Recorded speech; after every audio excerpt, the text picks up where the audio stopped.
Picture this. It is April 9th, 1241. You are Henry the Pious, the High Duke of Poland, and you are currently having the worst day of your life. You are standing in a field near Legnica, encased in 60 pounds of chainmail and plate armor. You are surrounded by the finest knights in Christendom, Teutonic heavy cavalry, Polish nobility, men who have spent their entire lives training to smash things with iron bars. You feel invincible. You have God on your side. You have a big sword, but then you look across the field. The enemy isn't lining up in a neat row for a joust.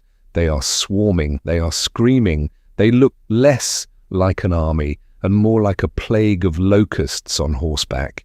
You order the charge, expecting the satisfying crunch of Christian steel against pagan flesh. But when your knights slam into their lines, the enemy just dissolves. They retreat. You chase them. And that is exactly when the trap snaps shut. Suddenly the air turns black with arrows, not a few dozen, thousands. They punch through your expensive German mail like it's wet paper. You watch your friends die, choking on their own blood, wondering how these small men on ponies are slaughtering the tanks of the medieval world. A few hours later, the silence returns.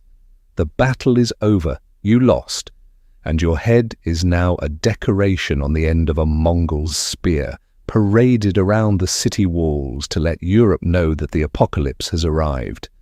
Before diving into these forgotten stories of survival and suffering, if you enjoy learning about the hidden truths of history, consider hitting that like button and subscribing for more content like this. And please comment below to let me know where you're listening from. I find it incredible that we're exploring these ancient stories together from different parts of the world, connected across time and space by our shared curiosity about the past. The death of Henry the Pious wasn't just a military defeat, it was a psychological break for the Western world. You have to understand the mindset of 13th century Europe to get why this was so terrifying. In 1241, Europe was a place of heavy, slow established rules. Kings ruled by divine right. Knights fought for honor and ego. Warfare was a polite, clumsy affair where two heavy objects smashed into each other until one fell over. They knew their neighbors. They knew how the French fought, how the Germans fought, even how the Saracens fought. But this was alien. These invaders didn't have a banner anyone recognized. They didn't send diplomats. They didn't want to convert you, and they didn't want to tax you. They just wanted you to cease existing. The Europeans called them Tartars, a deliberate play on the word Tartarus, the Greek hell, because the only logical explanation for their speed and brutality was that they had crawled out of the underworld. And honestly, the Europeans weren't far off. What was coming for them wasn't a standard medieval army. It was the Mongol Empire, the most sophisticated, disciplined and ruthless military machine the world had ever seen. While European knights were busy arguing about whose coat of arms looked cooler, the Mongols were executing complex flanking maneuvers coordinated by smoke signals and flags across miles of terrain. They moved 100 miles a day on horseback, while European armies were lucky to crawl 10. They drank the blood of their horses to stay alive, so they didn't have to stop for lunch. They were the unstoppable force, and Europe was the very movable object. But here is the twist. We always hear about how the Mongols conquered everything: China, Persia, Russia. We know they built the largest contiguous empire in human history, but we rarely talk about the moment they hit the heart of Europe. We don't talk about the year 1242. This is the story of the moment the Mongol war machine revved its engine to crush the Western world, how close they actually came to turning Paris and London into grazing pastures for their ponies, and the single, bizarre stroke of luck, a literal roll of the cosmic dice that saved Western civilization from total annihilation. The man who orchestrated this slaughter wasn't a king, he wasn't a prince, he didn't wear a crown, and he didn't care about the divine right of anything. His name was Subutai, and he is, without a doubt, the greatest military genius you have never heard of. If Alexander the Great and Napoleon had a baby, and that baby was raised by wolves on the frozen steppes of Mongolia, you would get Subutai. By the time he arrived in Europe in 1241, he was an old man, overweight, and likely suffering from gout. He often had to be carried in a wagon because he couldn't ride for long periods. But inside that wagon sat a brain that operated like a supercomputer in a world that was still counting on its fingers. To understand why Europe stood absolutely no chance against him, you have to look at the difference in operating systems. European warfare in the 13th century was essentially a glorified bar fight. It was loud, chaotic, and ego-driven. A French or German army was a collection of individual aristocrats, each one wanting to be the hero, each one wanting to capture a rich prisoner for ransom. They communicated by shouting. They moved at the speed of an ox cart. They needed massive baggage trains of food, wine, servants, and tents. They were a traveling circus of metal and noise. Subutai's army was a silence machine. The Mongols didn't march, they flowed. A Mongol warrior didn't have a baggage train. He had a string of 3 or 4 spare horses. If his mount got tired, he'd jump to the next one without stopping. If he got hungry, he didn't set up a camp kitchen. He cut a small vein in his horse's neck, drank a cup of blood mixed with milk, taped it up, and kept riding. This allowed them to cover up to 100 miles a day, a speed that was physically impossible for European minds to comprehend. When reports reached the kings of Hungary and Poland that the Mongols were at the border, they assumed they had weeks to prepare. In reality, Subutai was already in their backyard, scouting their defences, counting their men, and probably laughing at their walls. But the real horror was the discipline. In a European army, if you told a knight to retreat, he would call you a coward and charge anyway.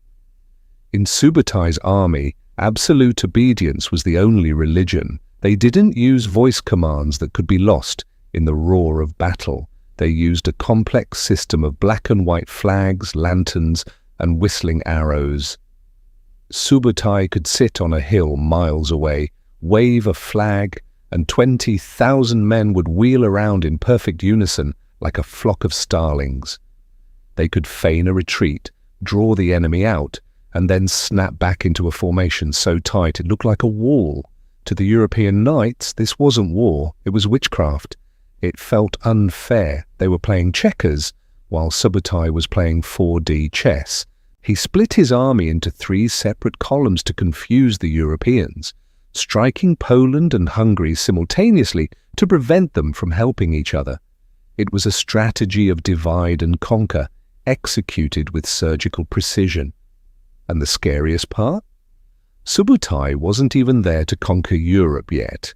He was just clearing the flanks. He was swatting away the Polish army like a fly so he could focus on his real prize, the Kingdom of Hungary and the utter destruction of the last great power standing between him and the Atlantic Ocean. Fast forward 2 days. It is April 11th, 1241.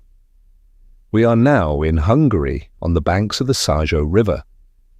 King Bela IV has gathered his army, and on paper it looks like he's actually going to win this thing. He has assembled a massive force, tens of thousands of knights, crossbowmen, and infantry.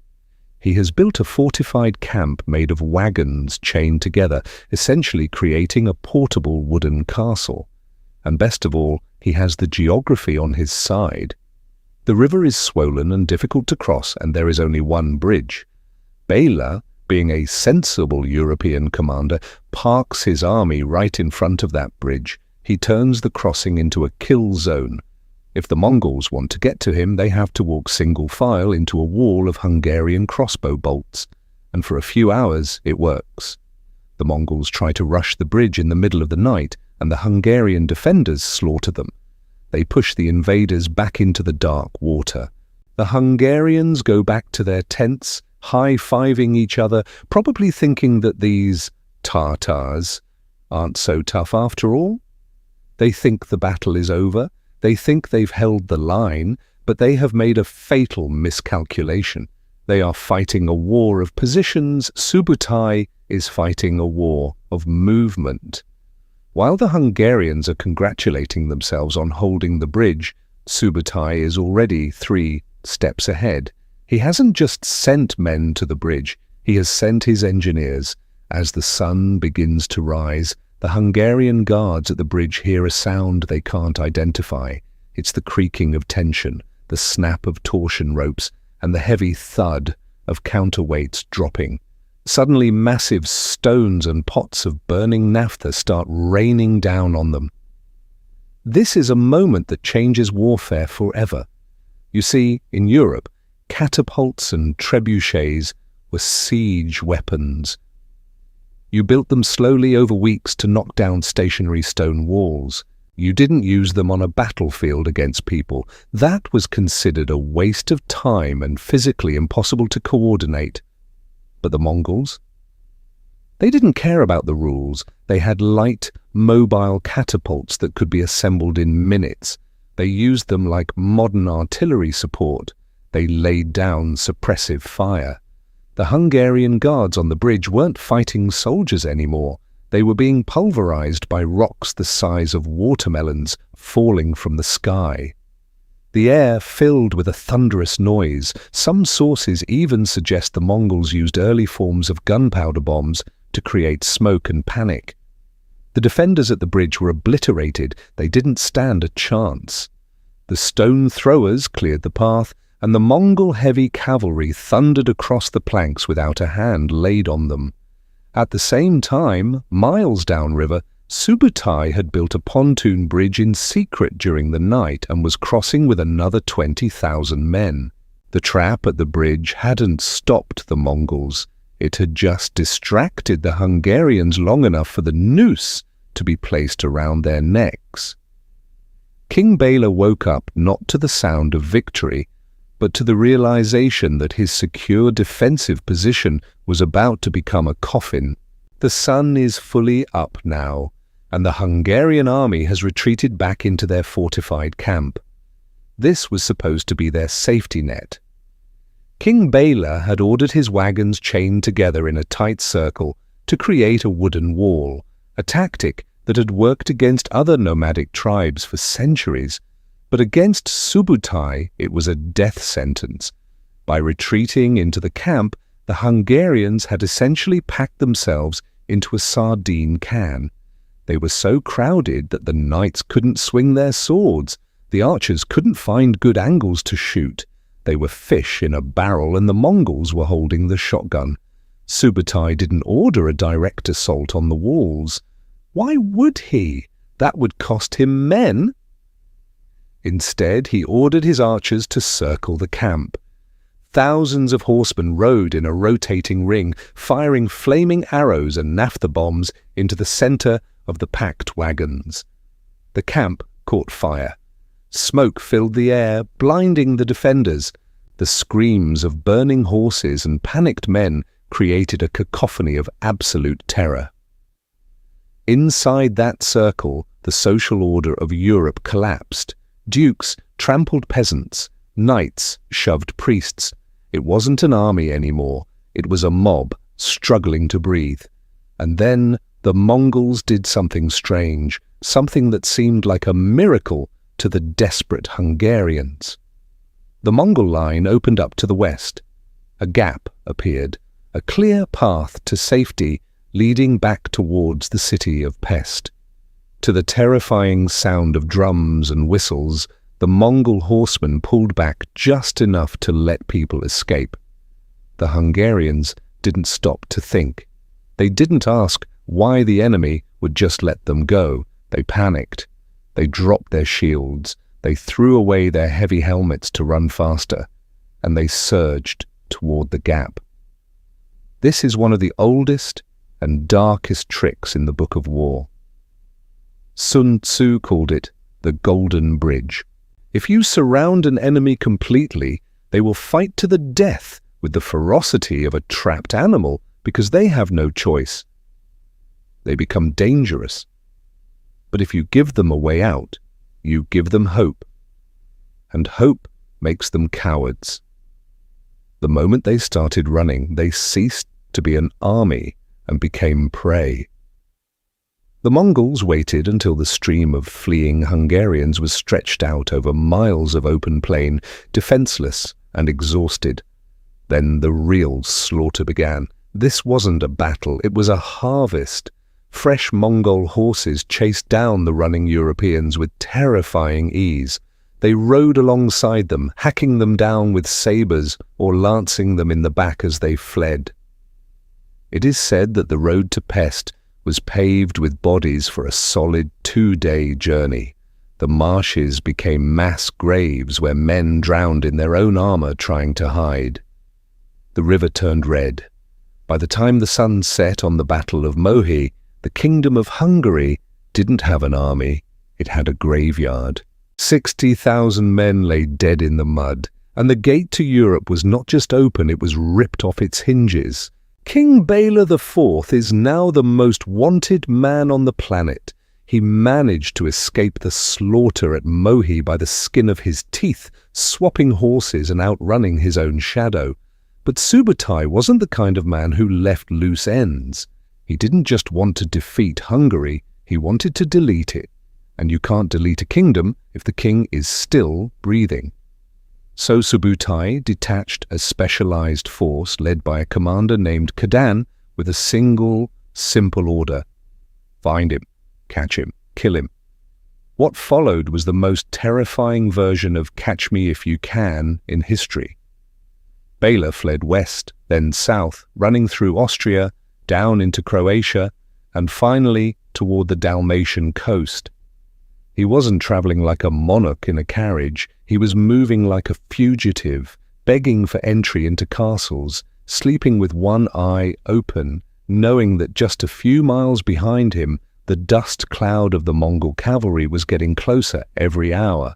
But while the king was playing hide and seek, the people he left behind were facing hell on earth. This is the part of the story where the dark history label really earns its keep. With the Hungarian army destroyed and the king missing, the Mongols had free rein over the entire Pannonian Basin. And they didn't just loot, they implemented a systematic program of depopulation. They realized that chasing down every single peasant hiding in the woods was inefficient. It took too much time. So they used psychology. They found the royal seal on the bodies of the dead nobles at Mohi. They forged letters, written in perfect administrative Hungarian, signed with the king's stolen stamp. These letters were sent out to the villages and forests where the terrified survivors were hiding. The letters said, "The war is over. It is safe to return to your homes. The king commands you to bring in the harvest." It was a lie so audacious that people believed it.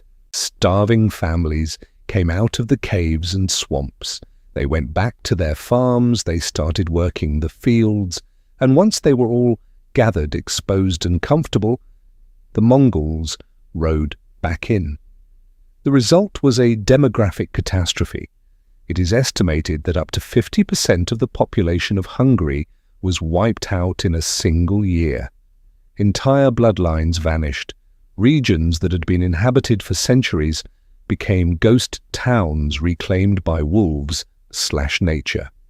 The Mongols burned the crops they didn't eat, poisoned the wells they didn't drink from, and leveled stone churches where people tried to take sanctuary. They were turning the breadbasket of Europe into a grazing pasture for their ponies. Meanwhile, the chase for King Bela reached its climax at the edge of the world. Bela fled to the fortified island city of Trogir on the Adriatic coast. He literally ran until he ran out of land. He took a boat to the island, barricading himself inside the stone walls. Khadan and his Mongol riders arrived at the shore. They stopped. For the first time in thousands of miles, the Mongol war machine halted. They stared at the deep blue water of the Adriatic Sea. They had no boats. They couldn't ride their horses across the waves. The king was safe, staring back at them from the ramparts, trembling but alive. But as Khadan turned his horse around to rejoin the main army, the message was clear. The king might have survived, but his kingdom was a graveyard. And now there was absolutely nothing standing between the Mongol Empire and the rest of Western Europe. Next stop, Vienna. By the winter of 1241, the shockwave of Mohi had travelled west, and it didn't just bring fear, it brought madness. You have to realize that for the average peasant in Austria or Germany, the world wasn't just dangerous, it was ending. They didn't have news anchors to explain the geopolitics of the steppe. They had terrified refugees screaming about monsters who moved faster than the wind and ate human flesh. The rumors that reached Vienna weren't about military tactics, they were about the supernatural. People genuinely believed that the Mongols were the biblical armies of Gog and Magog, released from their prison behind the mountains to usher in the apocalypse. The panic that gripped Europe wasn't a military mobilization, it was a psychological breakdown. In the cities along the Danube, normal life evaporated. People stopped working. Why plant crops if the Antichrist is coming for dinner? Instead, a dark religious hysteria took over. Processions of flagellants, fanatics who whipped themselves until their backs were raw meat, marched through the streets trying to bleed enough to make God forgive whatever sins had brought this punishment down on them. And as is so often the case in the darkest chapters of European history, when people couldn't fight the enemy outside the gates, they turned on the neighbors within them. Pogroms erupted. Jewish communities were slaughtered by mobs convinced that they were somehow secret spies for the Mongols. It was a chaotic, bloody purge born of pure impotence. But if the streets were filled with madness, the palaces were filled with something even worse, stupidity. You would think that with the literal armies of hell knocking on the door, the leaders of Christendom would form a united front. You would be wrong. The two most powerful men in Europe, Pope Gregory IX and the Holy Roman Emperor Frederick II, were currently too busy fighting each other to care about the Mongol threat. They were locked in a petty, ego-driven power struggle over who controlled Italy. When the King of Hungary begged for help, the Emperor essentially left him on red. Frederick II was actually accused by the Church of inviting the Mongols in to destroy Christianity, while Frederick accused the Pope of being the real Antichrist. It was a farce. The wolf was in the living room, eating the furniture, and the two shepherds were in the kitchen arguing over who owned the sheep. While the Emperor wrote angry letters and the Pope excommunicated people, Subutai was doing what he always did, working. His scouts were already in Austria. Mongol raiding parties were burning villages just miles outside of Vienna. They were probing the defences of the Holy Roman Empire. The terrifying reality was that there was no army standing between Subutai and the Rhine. The French knights were at home. The English were on their island. The Germans were disorganized. If Subutai gave the order to march west, Vienna would have fallen in a week, and the road to Paris would have been wide open. The civilization of Western Europe was standing on the edge of a cliff, eyes closed, waiting for the push. And then the most incredible thing happened. Nothing. The hammer was raised. The anvil was ready. The people of Vienna were praying for a quick death. But the strike never came. The Mongol scouts who had been burning villages just miles from the city walls suddenly vanished. The smoke cleared. The thunder of hooves faded into the east. Europe held its breath, waiting for the trick, waiting for the trap. But there was no trap. The monsters were gone. They didn't leave because they were scared. They didn't leave because the Pope prayed hard enough. They left because of a drinking party happening 4,000 miles away. To understand why Europe survived, we have to cut away from the blood-soaked snow of Hungary and zoom all the way across the continent to Karakorum, the capital of the Mongol Empire. While Subutai was dismantling Western civilization, the Supreme Khan Ögedei, the son of Genghis, was fighting a battle of his own. And he was losing. His enemy wasn't a knight or a king, it was wine, lots of it. Ögedei was a man of immense appetites. He had conquered more territory than any human in history, but he couldn't conquer his own liver.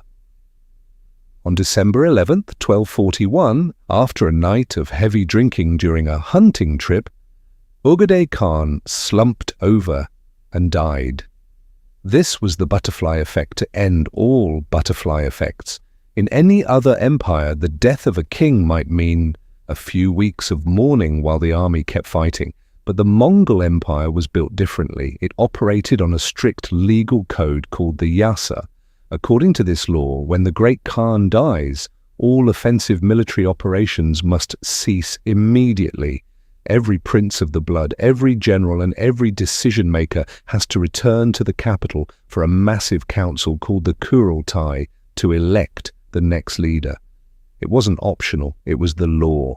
And in the Mongol world, you did not break the law, because the law was the only thing holding this massive, multicultural empire together. The news travelled via the Yam, the Mongol Pony Express.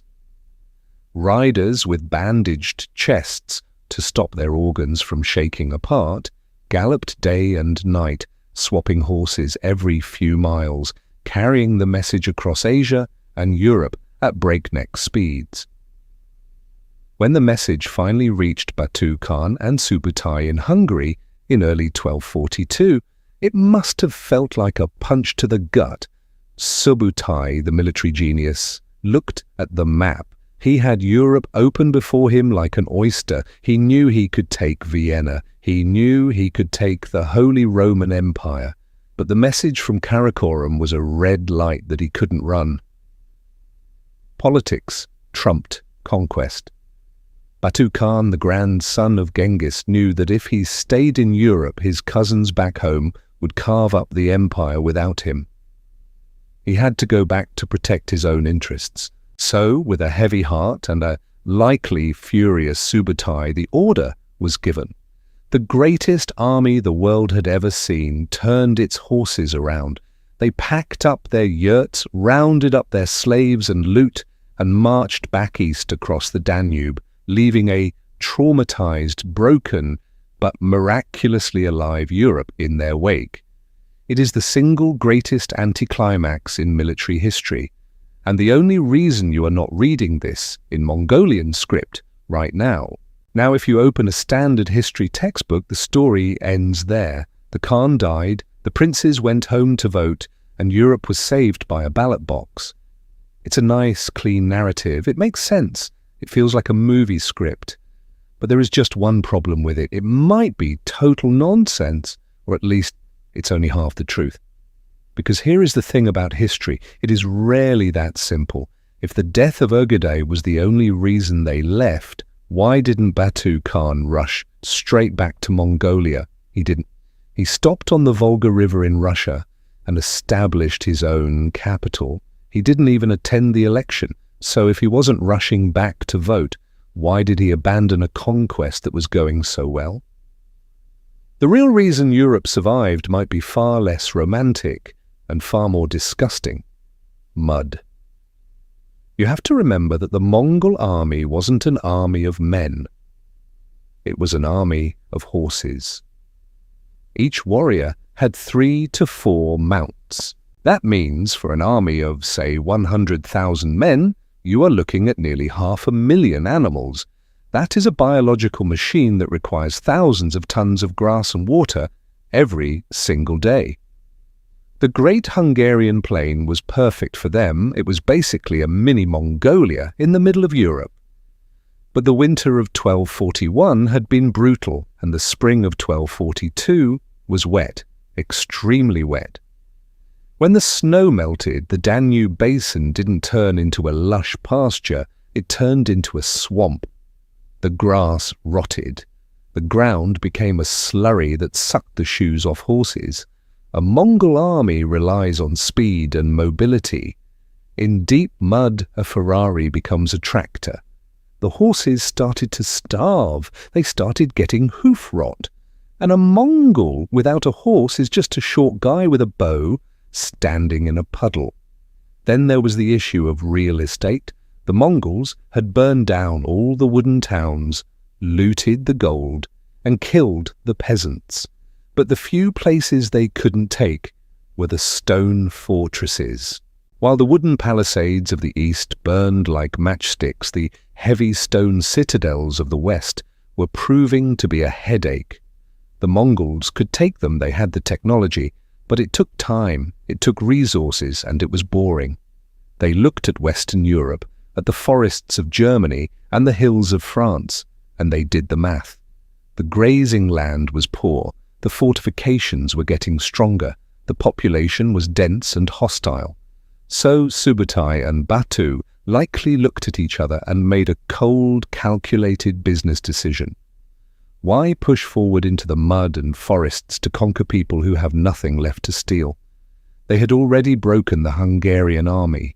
They had instilled terror that would last for generations. They had filled their saddlebags with loot. It wasn't just the death of the Khan that saved Europe. It was a perfect storm of logistics, geography, and weather. The Mongols left because the return on investment for destroying the rest of Europe just wasn't high enough. They didn't flee, they cashed out. When King Bela IV finally crawled out of his hiding hole on the Adriatic coast and rode back into Hungary, he didn't return to a kingdom. He returned to a crime scene. The land was silent. The fields were overgrown with weeds.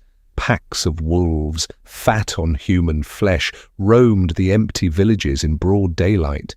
The smell of death was so pervasive that contemporary chroniclers wrote about a pestilence that followed the Mongols, likely caused by the sheer number of unburied bodies rotting in the sun. Bela had lost his army, his dignity, and half his taxpayers. But he had gained something far more valuable, a lesson learned in blood. He realized that the old way of war was dead. The traditional European defense strategy, hide in a wooden fort and wait for the enemy to go away, was suicide against the Mongols. Wood was just kindling, waiting for a match.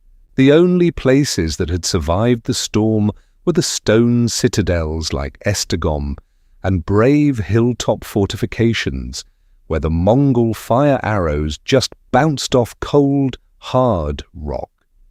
Bela looked at the ashes of his country and realized that if he wanted Hungary to exist in 10 years, he needed to turn the entire nation into a bunker. He went on a spending spree that would make a modern military-industrial complex blush.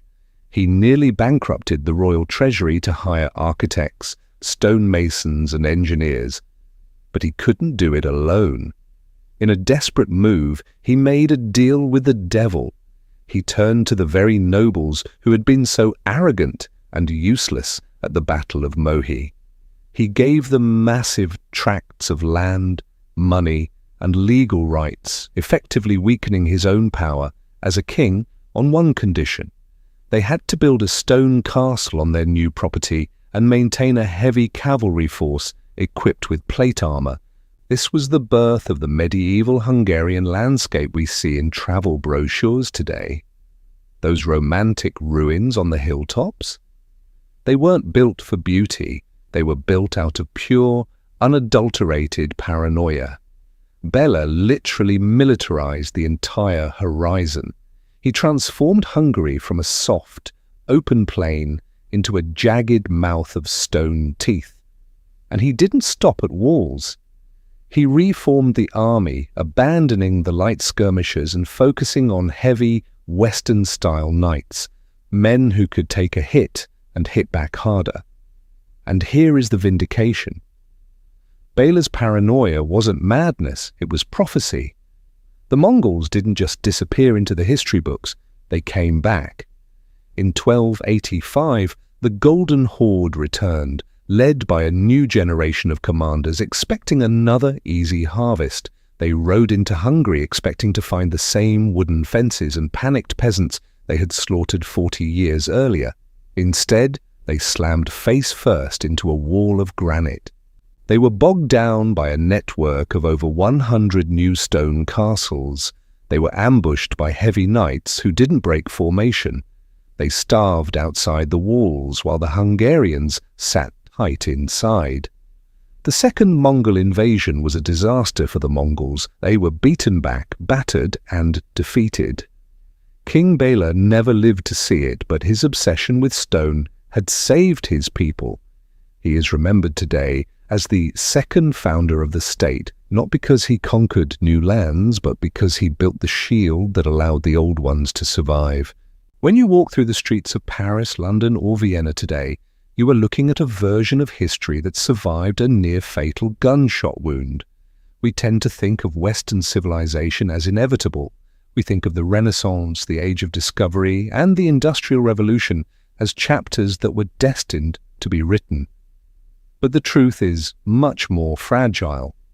In 1242, the book was almost closed.